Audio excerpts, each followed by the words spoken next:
Welcome back to Louisville, Kentucky. Right before the break, we had our second timeout of the game. Once we're done here, but a minute 6 to decide whose winning streak will continue on. Duke has won 13 in a row. Louisville has won 14 in a row. And right now, Duke with a 2-point lead. They just called timeout, a minute 6 on the clock. Well, Carol Austin is very specific about what she wants. After this timeout, you see Louisville coming back to this 2-3 zone because anticipating a man-to-man coverage play was drawn up in that timeout. Mayer keeps one up. Oh, and Riley Nelson stepped out of bounds when she grabbed the ball. It's going to be Louisville basketball. And again, Louisville's been in this situation before. They were in this situation on the road against NC State, coming from behind, having to make big plays in critical moments. They've been tested in this way in conference play. Each team with 2 timeouts. 1 remaining to go in the fourth quarter. Louisville Cardinals are up.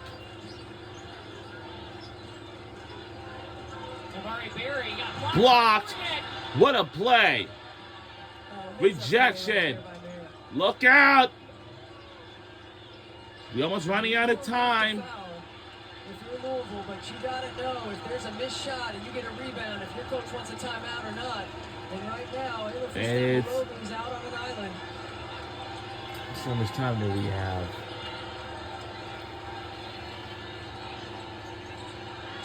And short. It will stay here with our touched by Siegler. 7.4 on the clock. And timeout by Louisville. They have one more timeout left. Well, you got what you wanted. You had an opportunity right there to get the rebound and secure it. Right off of Siegler out of bounds. So Jeff Wall's taking the timeout. You might try to get a 5-second call. You might try to get a quick trap. Sometimes he likes to do that, but this is a lower clock situation. And you mentioned it. One foul to give. Duke basketball. Louisville is appealing the on-court ruling. So Louisville is going to use an appeal on this one to double check, but you can see it come off of Siegler's jersey. If they're incorrect in this challenge, it would cost them a timeout. And they've got timeouts, so this is an opportunity right here to think about what is Duke going to run out of bounds? How are we going to play this? You see it does go right off of Siegler. But you got to know right away, if you're Louisville, you're trying to get a 5-second call. You're trying to get a quick trap and then a foul. You know you have a foul to give. So you want to take it quickly. After review, the on-court ruling is confirmed. It'll be Duke basketball. Goes off on Louisville number 0.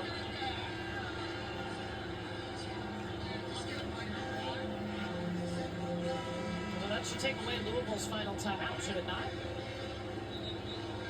I thought they had 2. Well, they just used one. They just used the one. So, yeah, so they have 1 left. Well, if they were incorrect in their appeal, would it not cost them a timeout? Yes, I thought they had 2 timeouts headed into that appeal, and now they have 1 left. Well, they had just used it. Yes.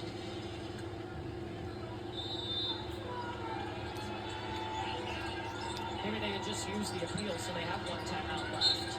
They weren't calling timeout. So 6.6 on the clock now. So next foul by Louisville will put Duke at the free throw line. And you got to make sure you're ready to switch and deny these passes in right here. High level of communication.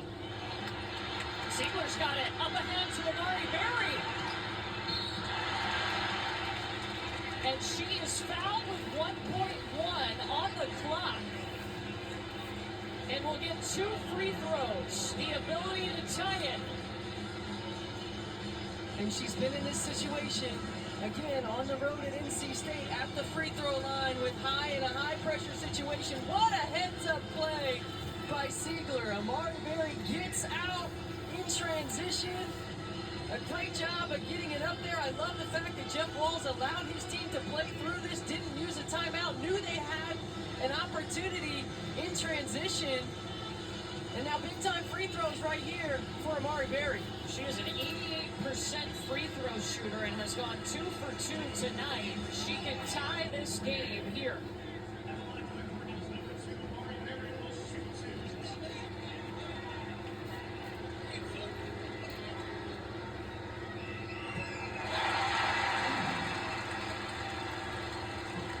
One to tie.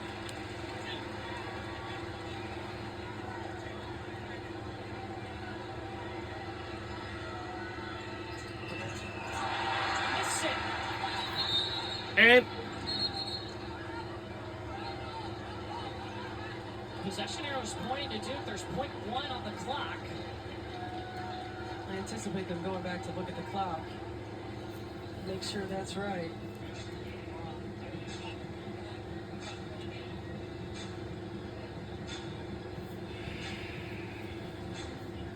There was a jump ball, and the possession arrows pointing to Duke.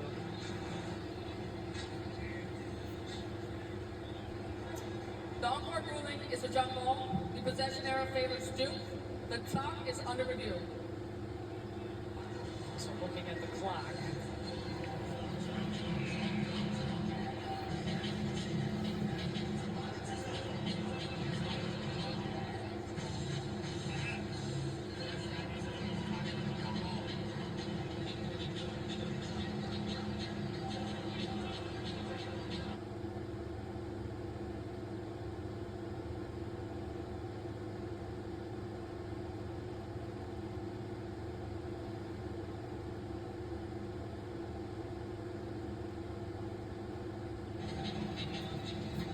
Well, if you're Duke, you've got timeouts. So the most important thing is getting the ball inbounds. If you don't like it, you got a timeout to use.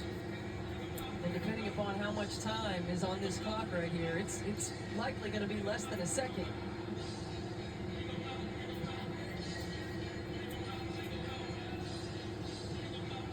Duke started off this game jumping out to a 16-1 lead. Louisville didn't have its first lead in the ballgame until the second half, when they started running things through. Laura Siegler and Alifa Stanbalolu really took over.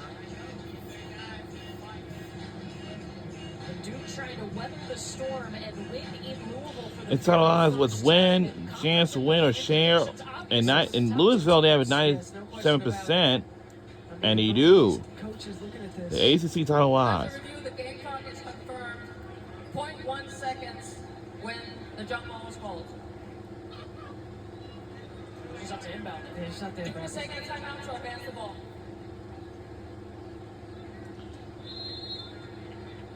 And we're taking our third timeout. To advance the basketball. Wow.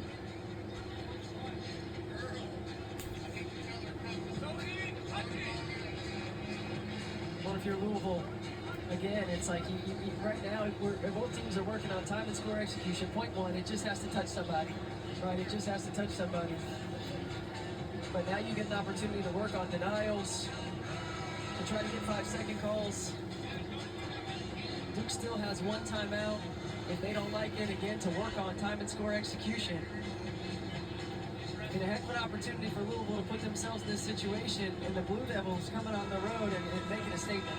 And Carol Lawson, at the beginning of this game, we talked to her in the locker room. She said she was excited to see where her team was at, because this is the best test they faced since their last loss on December 4th to LSU.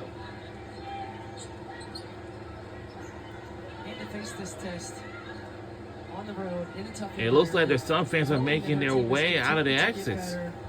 Knowing that her team was ready for this challenge. For the upset win, and we got it all. We're out of here. For the very first time, We have clinched back in top first place now. won 19 straight against We've ACC made another teams win. after last year's run in the ACC tournament. We are out of here. And our final score is 59-58 by 1 point. Go Duke Blue Devils on another win. I told you we made it back in first place, and we broke the tie record in the ACC play. A Duke team that started 3-6 has now won 14 straight, and they just beat Louisville for the very first time at Louisville. What a game. And we have beat Louisville for the first time ever. Back to the studio with Kelsey Briggs-Cuff. And we'll see you all next time. Wow, what a game one of our doubleheader. Game two, I know, is going to be just as